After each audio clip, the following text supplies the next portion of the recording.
Yadagirigutta black complete చేసుకొని next స్వర్ణగిరికి బయలుదేరినాం. ఒక half an అవర్లో స్వర్ణగిరిలో ఉంటాం. కొంచెం లంచ్ చేసుకొని రెస్ట్ తీసుకుంటాం. బైక్ డ్రైవ్ చేసి బాగా నడుము వస్తుంది.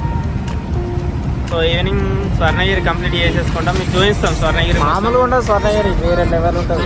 పబ్లిక్ ఫుల్ ఉంటుందంట. ఫుల్. సో అక్కడికే వెళ్తున్నాం.